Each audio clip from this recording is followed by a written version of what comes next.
La prédica de este día, la verdad que me ha costado ponerle un título. Y estuve prácticamente 2 días pensando en el título y le puse 2. Primero, la muerte, el mejor estado. Y el segundo, con un interrogante, ¿cómo te quedarás en la cruz? Para eso vamos a comenzar leyendo el libro de San Lucas, capítulo 22, versículo 40, y vamos a ver un poco el Vía Crucis de nuestro Señor Jesucristo y un poco también la antesala del mismo. Vamos a hacer una lectura corrida hasta el 48 para luego ir analizando versículo a versículo. Cuando llegó a aquel lugar les dijo: orad que no entréis en tentación. Y él se apartó de ellos a distancia, como de un tiro de piedra, y puesto de rodillas oró, diciendo: Padre, si quieres, pasa de mí esta copa, pero no se haga mi voluntad, sino la tuya. Y se le apareció un ángel del cielo para fortalecerle. Y estando en agonía, oraba más intensamente. Y era su sudor como grandes gotas de sangre que caían hasta la tierra. Cuando se levantó de la oración y vino a sus discípulos, los halló durmiendo a causa de la tristeza. Y les dijo: ¿por qué dormís? Levantaos y orad para que no entréis en tentación. Mientras él aún hablaba, se presentó una turba, y el que se llamaba Judas, uno de los 12, iba al frente de ellos y se acercó hasta Jesús para besarle. Entonces Jesús le dijo: Judas, ¿con un beso entregas al Hijo del Hombre? Hasta aquí vamos a hacer la lectura y vamos a empezar a analizar un poquito el interrogante que le dice en el versículo 42 Jesús, cuando está de rodillas orando: Padre, si quieres, pasa de mí esta copa, pero no se haga mi voluntad sino la tuya. Aquí vemos que quiso que la prueba pasara. Y esto nos muestra, queridos hermanos, que Él se tuvo que hacer hombre para poder hacerle esa pregunta al Padre, o para poder más bien decirle eso al Padre. Para poder decirle eso al Padre, se tuvo que hacer humano como cualquiera de nosotros, para poder sentir como humano lo que nosotros sentimos. Porque si Él hubiera estado totalmente, solamente en su estado de Dios, sobrenatural, no tendría que haberle dicho al Padre: si quieres, pasa de mí esta copa. Pero Él se hizo humano como nosotros para sentir como nosotros. ¿Cuántas veces nosotros hemos pasado situaciones en la vida en que le hemos dicho al Señor que no queremos atravesar determinadas situaciones, que ya estamos cansados, que ya no aguantamos, que por favor apresure sus tiempos, que por favor ponga límite a la prueba? ¿Cuántas veces hemos llegado en oración, en conversación con nuestro Señor, así diciéndole al Señor las mismas palabras que Jesús: Padre, si quieres, pasa de mí esta copa? Porque a veces antes de pasar la prueba, cuando estamos ya vislumbrando lo que el Señor quiere que atravesemos, quizás decimos: bueno, vamos a tener fortaleza, vamos a poder hacerlo, vamos a poder resistir. Pero cuando empezamos a sentir que el tiempo se aproxima, que la prueba está cada vez más cercana, empezamos a pensar que no es lo mejor atravesarla, sino sería mejor saltearla, sería mejor cambiar de historia. En el versículo 44 dice que estando en agonía, oraba más intensamente. Y era su sudor como grandes gotas de sangre que caían hasta la tierra. Ya había empezado la agonía de nuestro Señor. No estaban todavía los clavos, todavía no estaba la corona de espina, no estaba colgado, pero ya había empezado a agonizar el Señor. Nuestro amado Señor ya había empezado a agonizar. Él, en todo ese vía crucis, en todo ese proceso, ya empezó la agonía. Dice que ya su sudor era como grandes gotas de sangre que caían hasta la tierra. Así lo asemeja la Biblia. Así la palabra de quien ha escrito para poder transmitirnos a nosotros lo que estaba sufriendo nuestro amado Señor Jesucristo, lo asemejó como grandes gotas de sangre que caían a tierra. El versículo 40 dice que cuando llegó a aquel lugar les dijo a los discípulos que oren para que no entren en tentación. Porque realmente la oración es la única que evitaría la tentación. Tentación de quizás salir corriendo en ese momento en donde ellos tenían que estar a la par del maestro, donde tenían que estar acompañándolo y entendiendo lo que el maestro iba a pasar, donde tendrían que aceptar cosas que sus mentes naturales, su corazón, sus emociones no lo aceptarían. Entonces, para que no entraran en esa tentación humana de poder salir de la prueba, de poder salir del acompañar a su maestro que había sido la fortaleza de ellos y que ahora lo veían en agonía, el maestro le dice, oren. Porque a veces es lo único que, hermanos, podemos hacer en la vida cuando estamos frente a situaciones que no le entendemos, no le encontramos lógica. Los discípulos quizás hasta ese momento no le encontraban lógica, la razonaban y la pensaban con la mente humana y no podían entender lo que el maestro estaba haciendo. El amigo, el consejero, el que había sido la fortaleza, el que había hecho milagros con solamente poner la mano sobre enfermos, ciegos, cojos, muertos, resucitarlo. Ahora estaba agonizando ahí, estaba orando intensamente. Y llegamos al versículo 48, y entre ellos, entre ese grupo íntimo, Jesús le dijo, allí cuando se acerca la turba, le dice, Judas, ¿con un beso entregas al Hijo del Hombre? Un traidor que lo entregaría. Y el versículo 47 dice, mientras él aún hablaba, se presentó una turba. Un traidor que lo entregaría y una turba que lo llevaría. A veces pensamos cuando es una persona peligrosa, es necesario que sean varias las personas que lo sujetan a esta persona delincuente, homicida, ladrón, en fin. Observamos en el diario vivir cuántas situaciones suceden en nuestra tierra y vemos allí a las policías llegando en camionetas, se bajan 2 o 3, 4, 5, 6, a veces hasta 10 policías para sujetar un solo homicida, un solo hombre. Y acá vemos que era una turba que lo iba a llevar al Señor. Tantas personas ante un hombre que no les había hecho ningún tipo de mal. Una turba lo iba llevando. Y sigamos avanzando desde el versículo 52 al 54.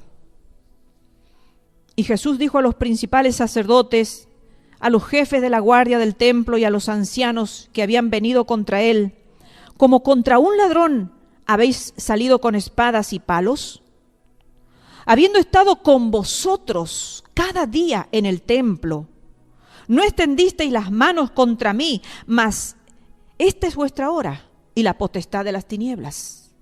Y prendiéndole, le llevaron y le condujeron a casa del sumo sacerdote, y Pedro le seguía de lejos.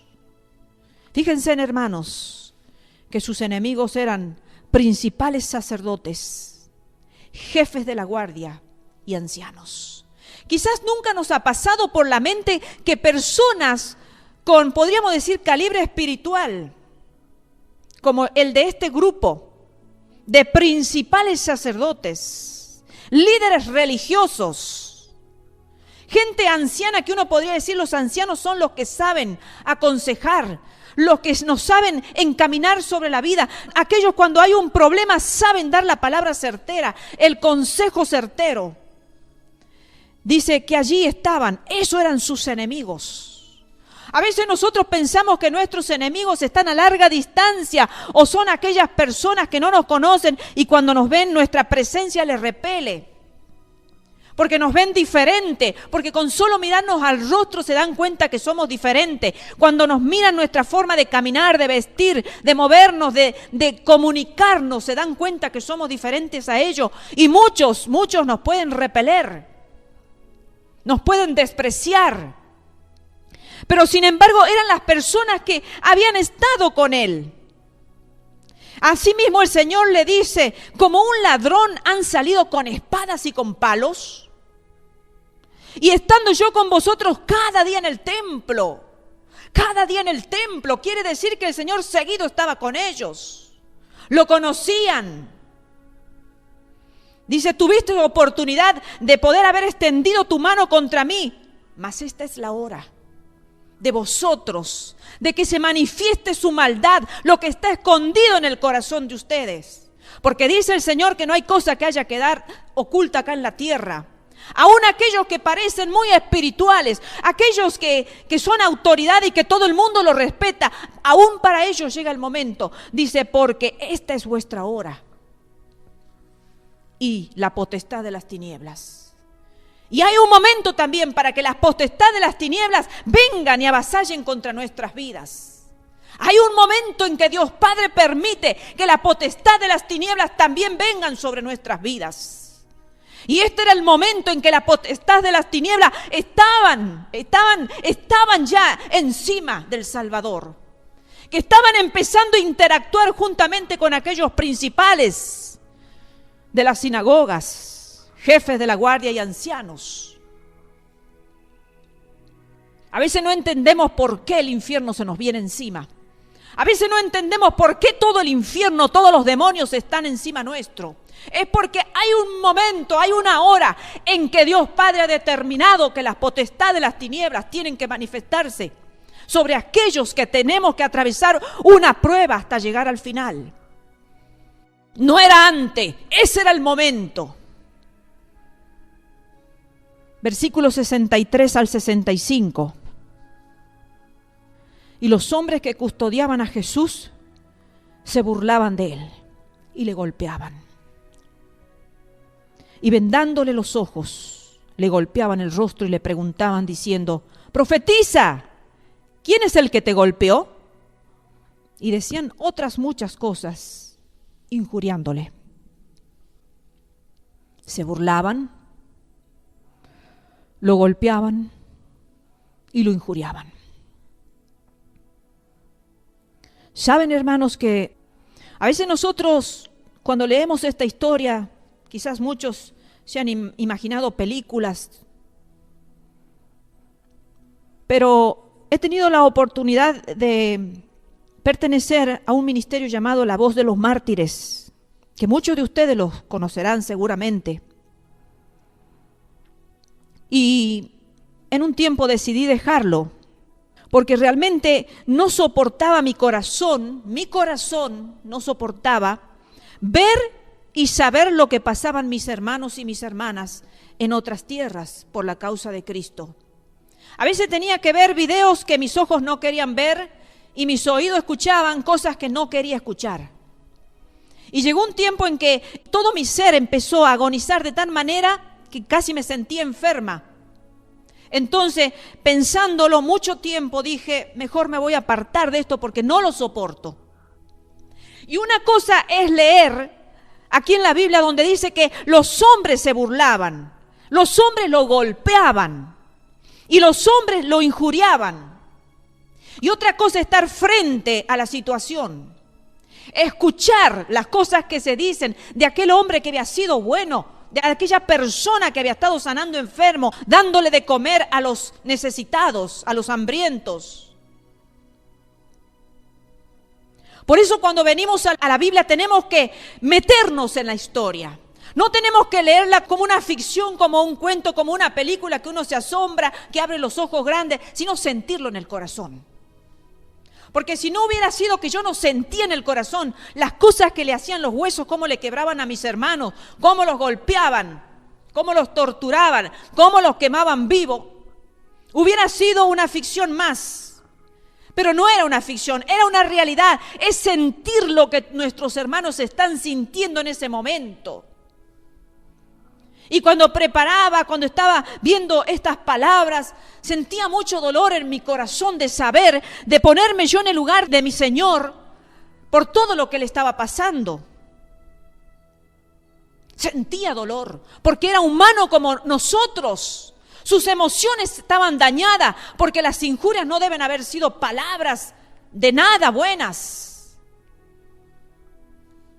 ¿Cuánto nos duele cuando escuchamos a alguien que nos dice malas palabras? O cuando escuchamos personas maldicientes que dicen palabras torpes. Duele, duele, duele. El ser interno se resiste a escuchar todas esas cosas. Llegamos al capítulo 23 y dice: levantándose entonces toda la muchedumbre de ellos, llevaron a Jesús a Pilato. Muchedumbre de enemigos, hermanos. Muchedumbre de enemigos. Hay momentos en que parece que el mundo entero está en nuestra contra. No son 5, no son 10 personas, es una muchedumbre. Un número que a simple vista no podemos contar. Y miramos por aquí, miramos por allá, y son muchas las personas que se transforman o que han sido siempre enemigos encubiertos, pero que le ha llegado la hora de manifestarse. Versículo 2. Y comenzaron a acusarle, diciendo: a este hemos hallado que pervierte a la nación y que prohíbe dar tributo a César, diciendo que él mismo es el Cristo, un rey. Acusaciones, mentiras. Qué tremendo es cuando la gente miente de nosotros. Yo no sé si todas las personas se acostumbran a escuchar mentiras de sus vidas, pero en mi caso es algo tremendo escuchar cuando se dice algo, aunque sea en broma, que no lo sea.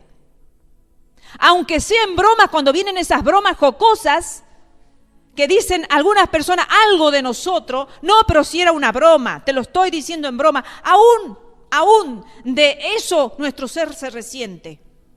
Porque la mentira duele, porque el Señor dijo que los mentirosos tendrán su lugar en el lago de fuego. Entonces todo mentiroso hiere al prójimo y se hiere a sí mismo también, se condena a sí mismo también. Versículo 3 al 5. Entonces Pilato le preguntó diciendo: ¿eres tú el rey de los judíos? Y respondiéndole él le dijo: tú lo dices. Y Pilato dijo a los principales sacerdotes y a la gente: ningún delito hallo en este hombre.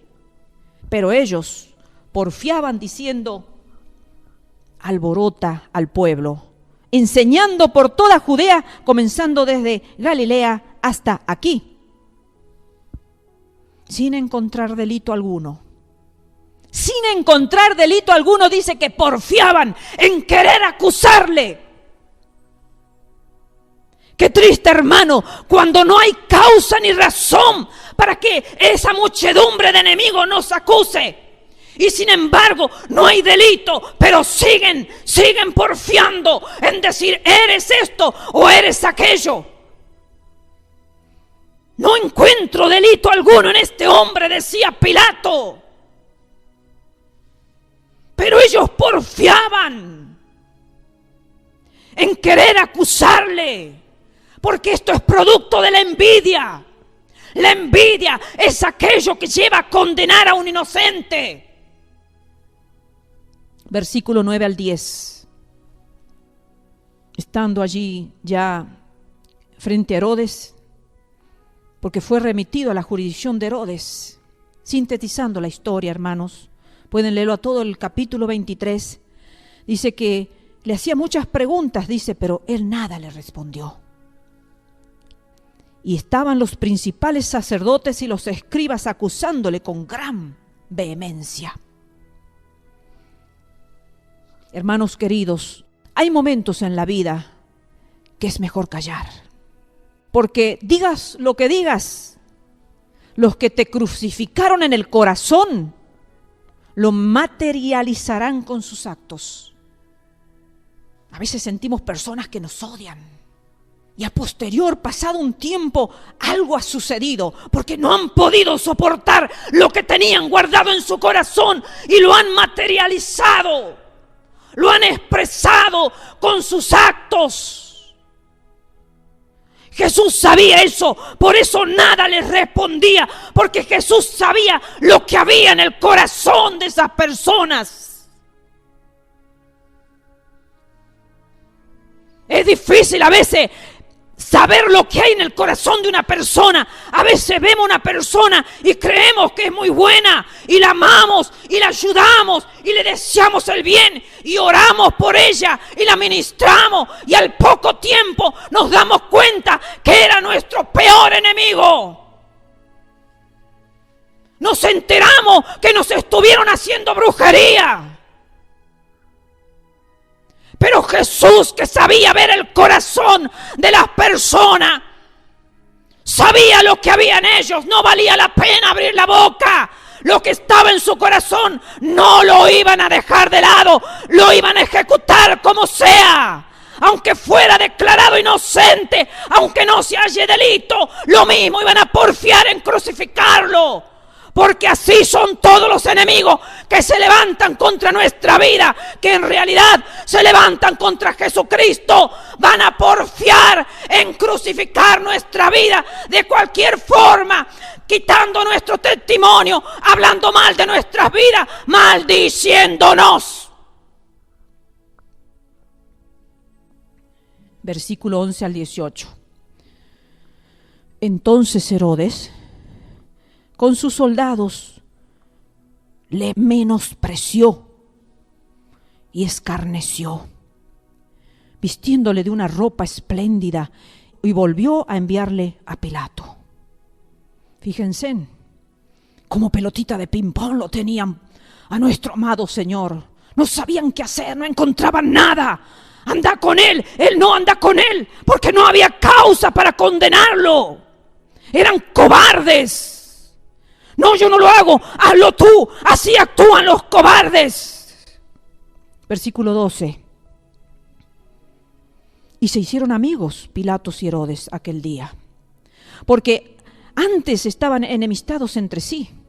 Entonces Pilato, convocando a los principales sacerdotes, a los gobernantes y al pueblo, les dijo: me habéis presentado a este como un hombre que perturba al pueblo, pero habiéndole interrogado yo delante de vosotros, no he hallado en este hombre delito alguno de aquellos que le acusáis, y ni aun Herodes, porque os remití a él. Y aquí nada digno de muerte ha hecho este hombre. Le soltaré, pues, después de castigarle.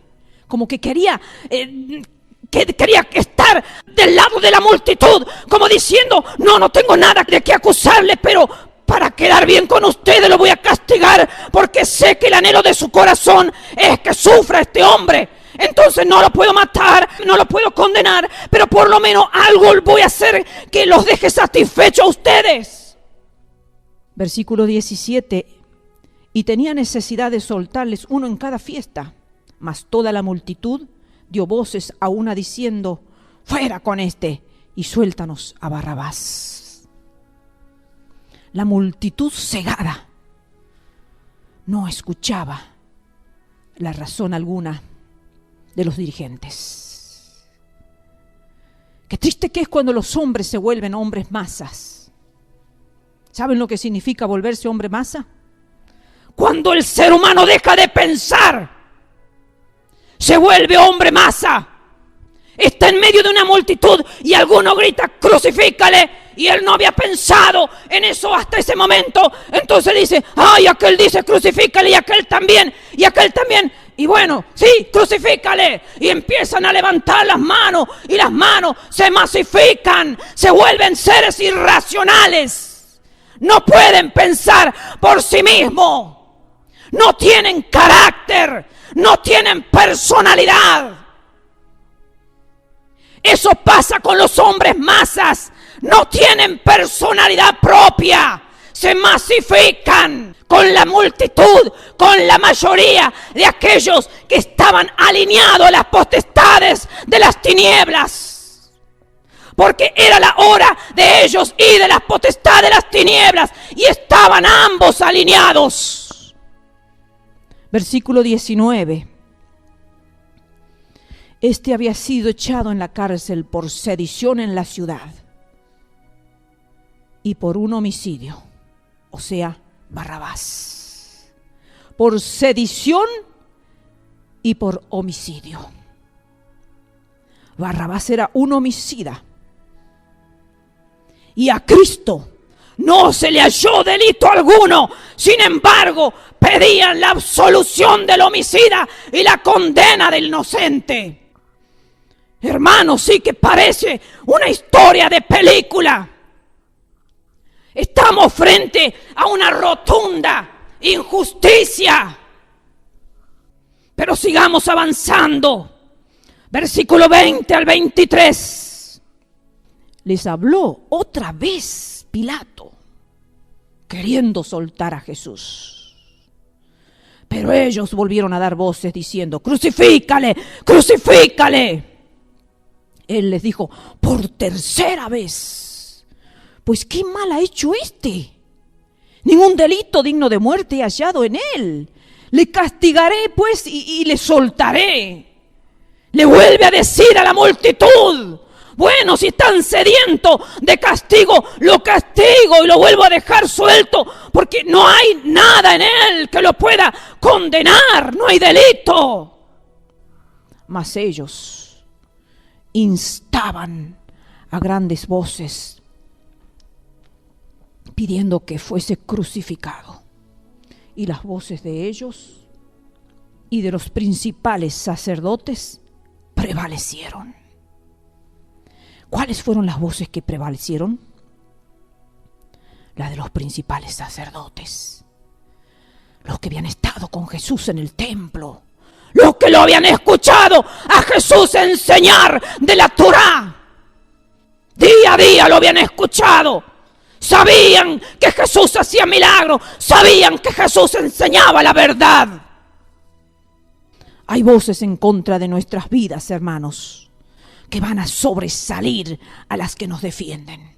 A veces nos parece demasiado tremendo y decimos: ¿pero por qué? Si hay mucha gente buena que me conoce, que yo soy así, que no me porto mal, que no hago esto, que no hago aquello. ¿Pero por qué los malos son los que prevalecen? Hay momentos en la vida, hermano, que van a prevalecer las voces de los que condenan. Van a sobresalir, van a ser más fuertes, van a tocar más nuestra vida. ¿Está pasando eso en nuestros tiempos? Las autoridades sueltan a los convictos a las calles, pero sin embargo, gente justa reclama lo necesario para vivir y no se los escucha. Y a los que le roban no se le da un veredicto justo. Pero sin embargo, aquellos que no quieren trabajar, prefieren andar en los delitos, en las delincuencias, en todos aquellos actos inmorales, todo es gratis. Hay gente que se ha preocupado por hacer carreras largas, profesionales, dignos para ayudar al prójimo. No consiguen trabajo. Golpean puertas y golpean puertas y golpean puertas y no encuentran trabajo. Pero aquellos que no quieren estudiar, que no quieren trabajar, gratis tienen todo.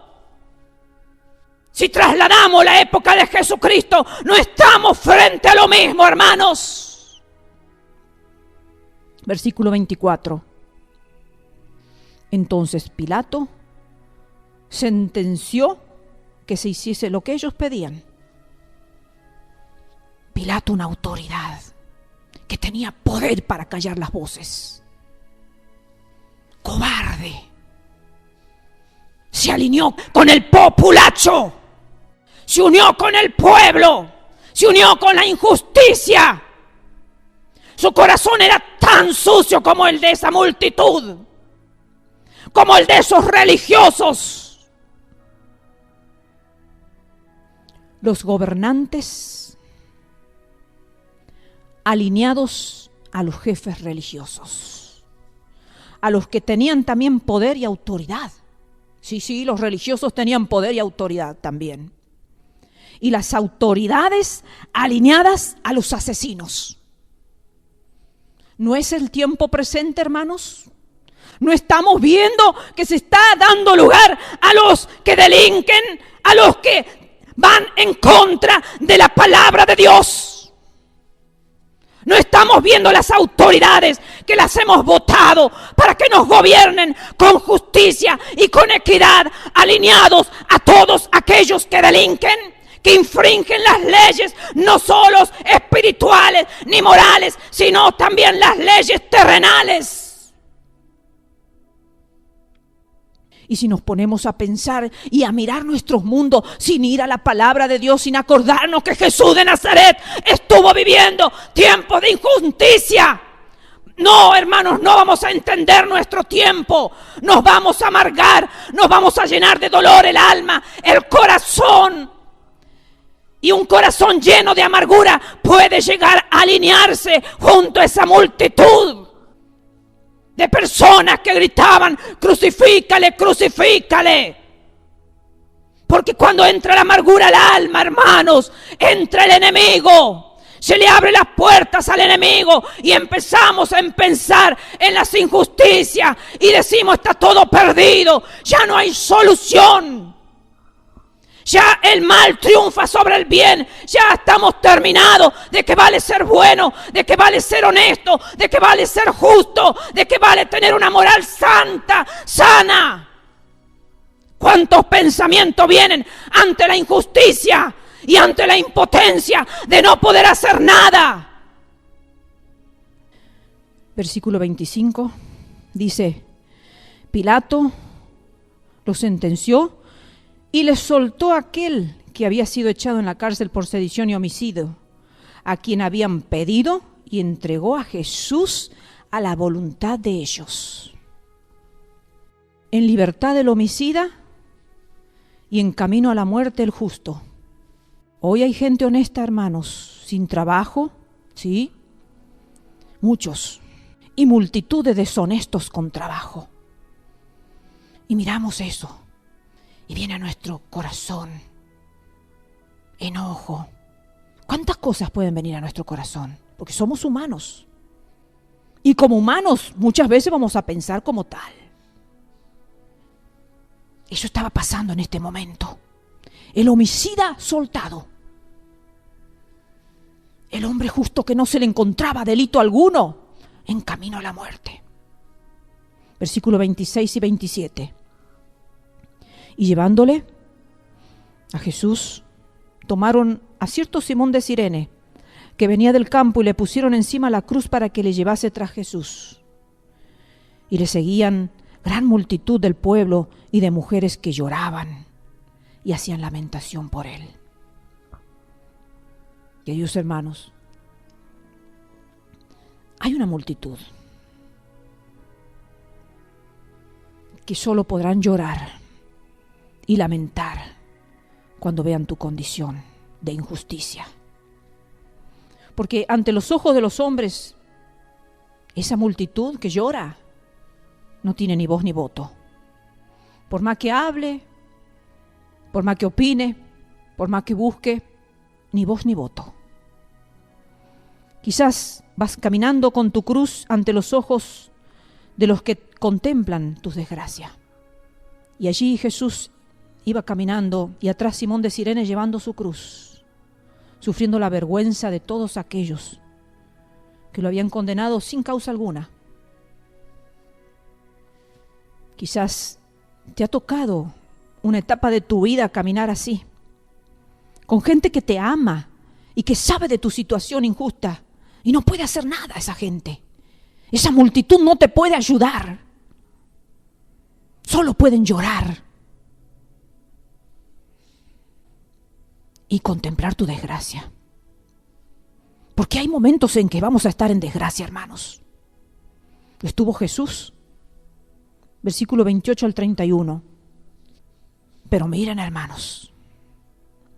Pero Jesús dice, vuelto hacia ellas, hacia las mujeres que lloraban, les dijo: hijas de Jerusalén, no lloréis por mí, sino llorad por vosotras mismas y por vuestros hijos. Porque aquí vendrán días en que dirán, bienaventuradas las estériles y los vientres que no concibieron y los pechos que no criaron. Entonces comenzarán a decir a los montes, caed sobre nosotros, y a los collados cubrirnos.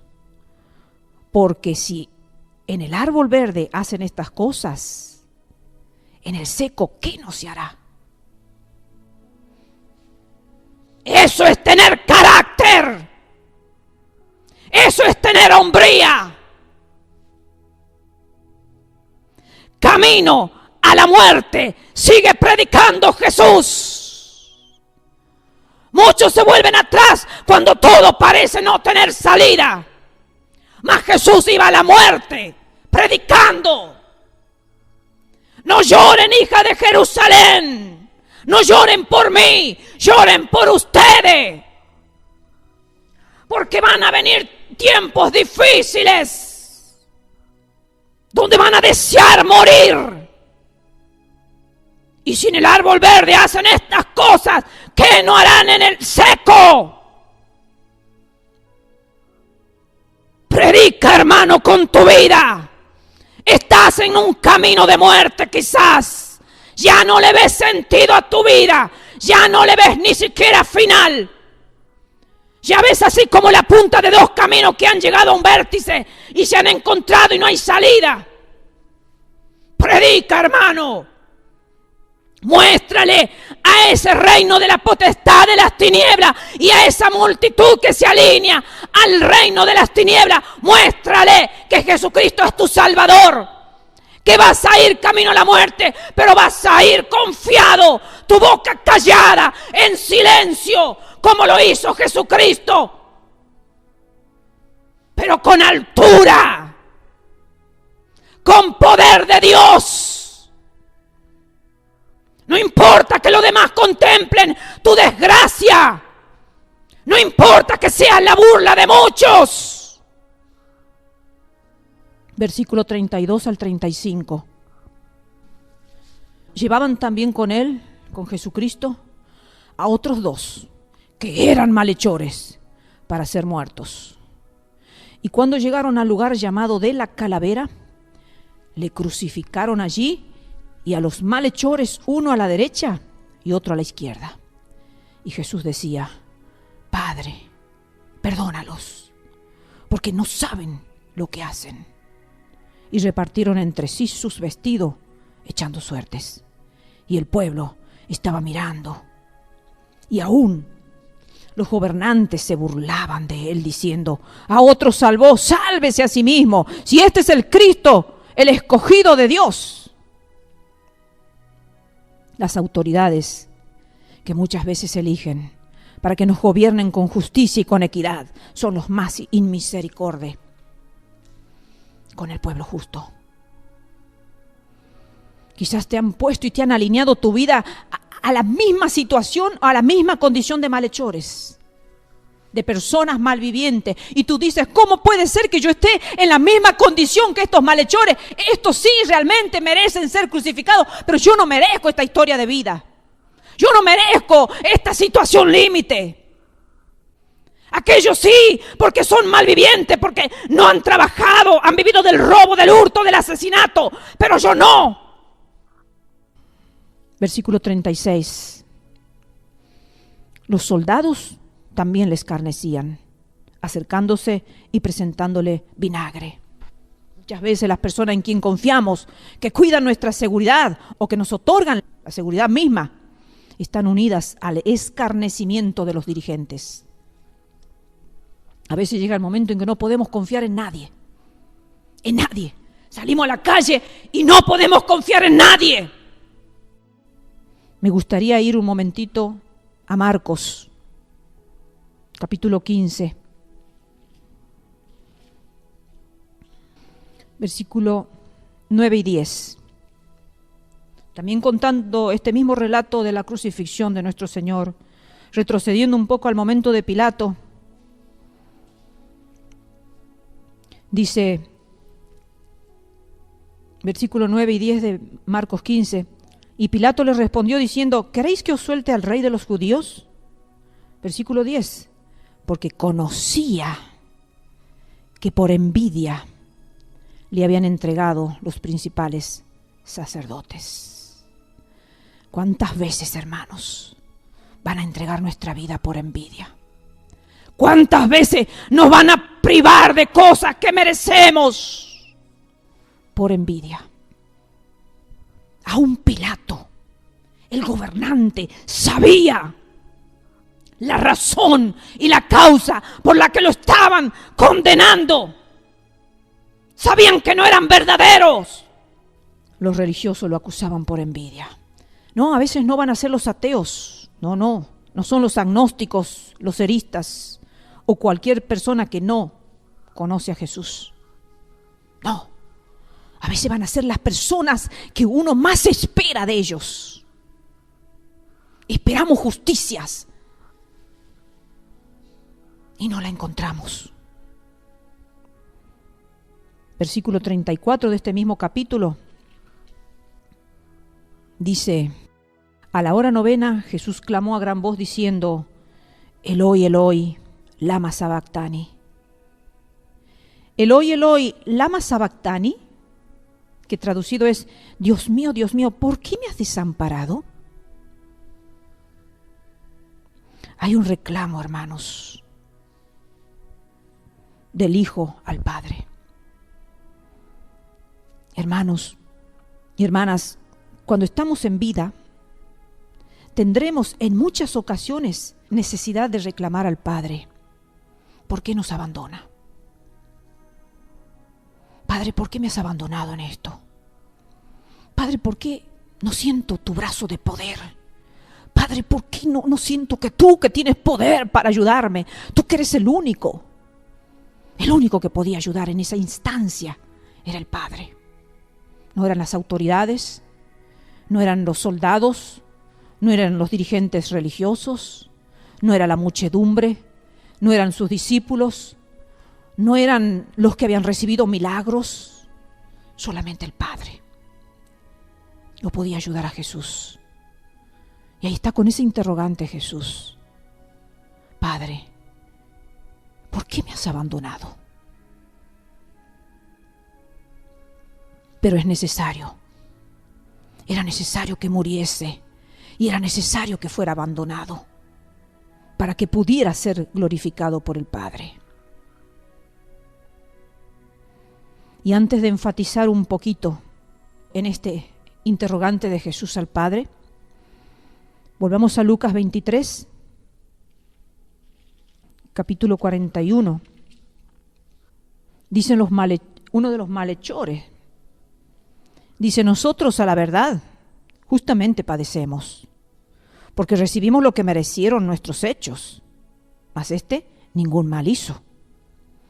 Un malhechor reconociendo su condición y la inocencia de Jesucristo. Un malhechor.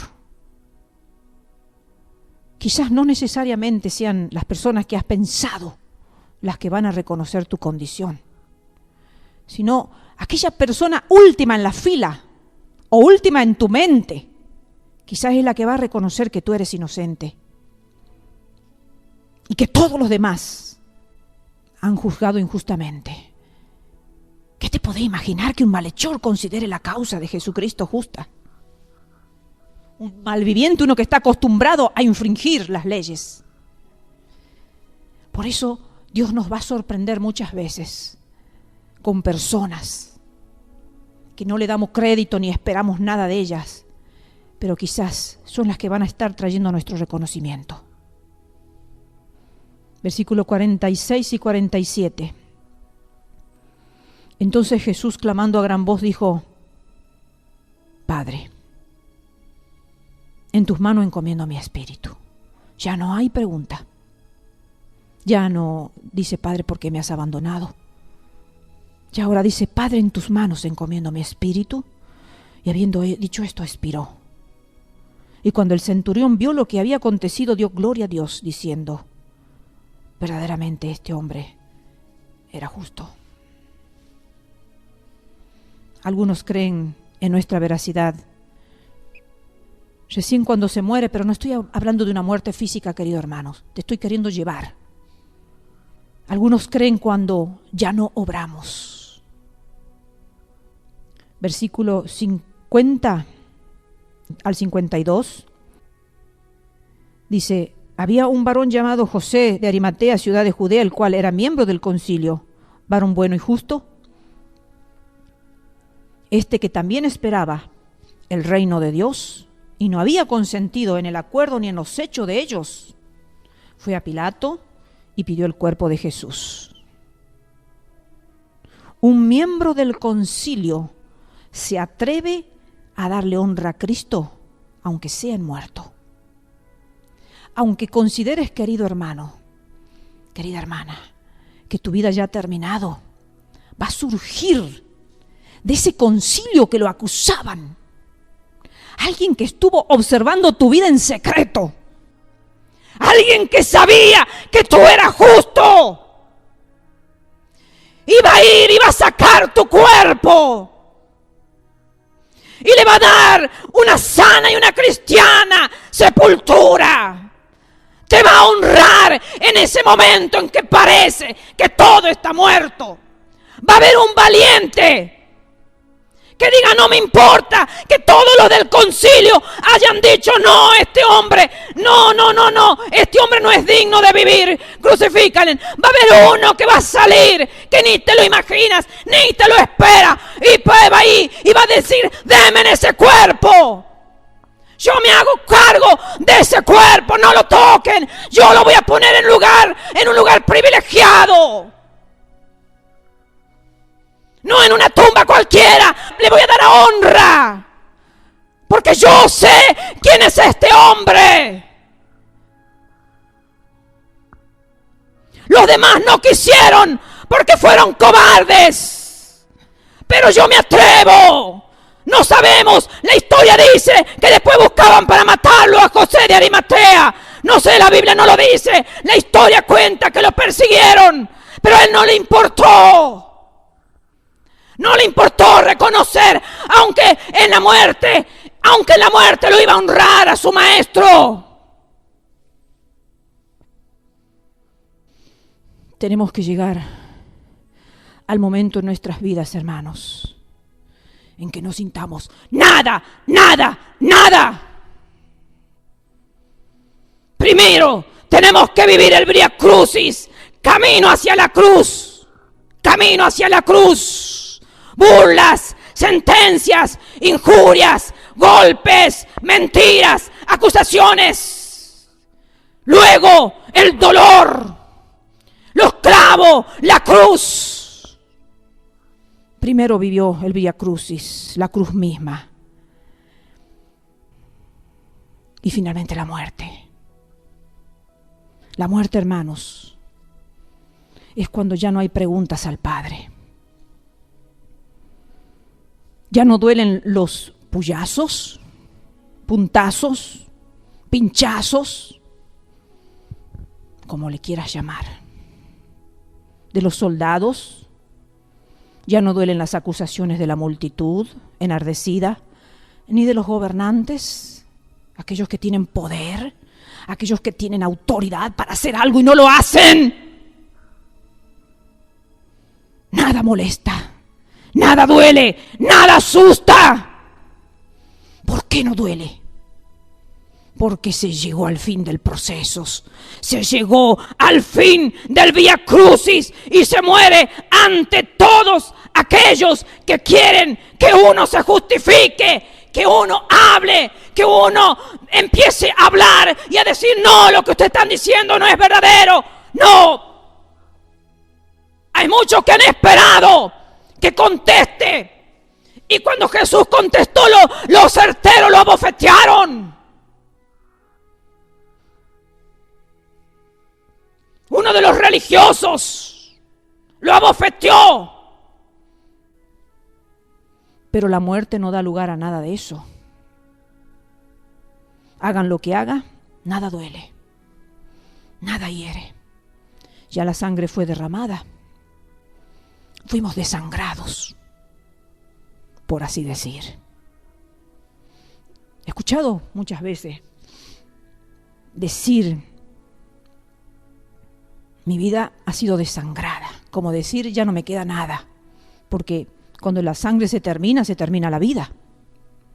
Pero cuando la sangre ha sido derramada, hemos ascendido a niveles espirituales tan altos que no se tiene en cuenta ya la carne, porque se ve la gloria de Dios misma. Esteban, cuando era apedreado, ya no le importaba su carne, porque veía la gloria de Dios, veía los cielos abiertos y veía allí los ángeles y lo veía Dios. Si quedas en la crucifixión, te vas a quedar interrogando, preguntándole a Dios, ¿por qué esto? ¿Por qué aquello? ¿Por qué me sucede esto? ¿Por qué no recibo lo que espero? Estás con mucho dolor, estás con mucha vergüenza y estás con abandono. Eloi, Eloi, ¿por qué me has abandonado? Si te quedas ahí, te vas a quedar haciéndole preguntas a Dios.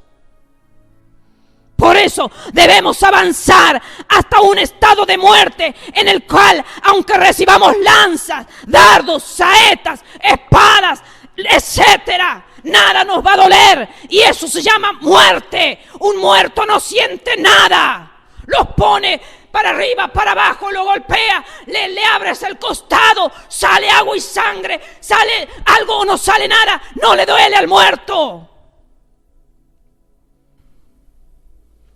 Gálatas 2:20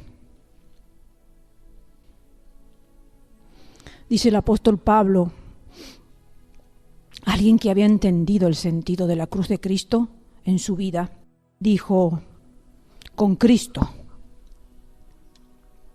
estoy juntamente crucificado. Ya no vivo yo, mas Cristo vive en mí. Y lo que ahora vivo en la carne, lo vivo en la fe del Hijo de Dios, el cual me amó y se entregó a sí mismo por mí. Con Cristo estoy juntamente crucificado y ya no vivo yo.